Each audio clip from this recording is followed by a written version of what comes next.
ઓલો જુવાન ક્યાં ગયો? 50,000 ટિકિટ ખર્ચીને આવ્યો દુબઈ થી, અને તાળીઓના ગળગડાથી વધાવો સાહેબ. હું ભાડે કરીને આવ્યો, પણ હું તો પ્રોગ્રામ કરવા આવ્યો ભાઈ.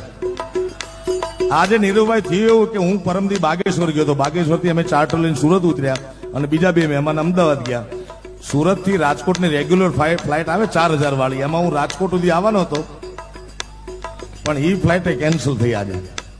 હવે 11 વાગે સુરત હતા, માંડવી ઉતેલા અમે, અને 2 વાગ્યાની ફ્લાઇટ. કોઈ સંજોગોમાં હજી હું છે ને જેતપુર પહોંચ્યો હોત, જો બાય રોડ આવ્યો હોત તો ત્યારનો નીકળીને.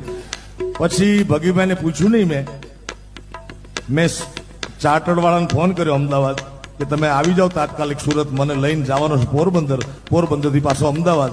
હવે જે થાય ઠાકર યાર.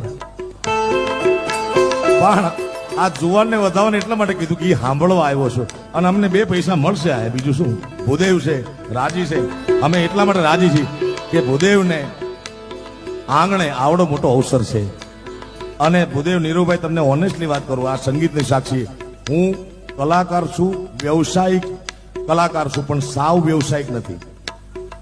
નકર હું કહીએ તો કહી શક્યો હોત ભગીભાઈને કે ભાઈ આવું છે મૂંઝવણ, તમે આ કરો તો જ હું આમ કરું. નહીં, મારું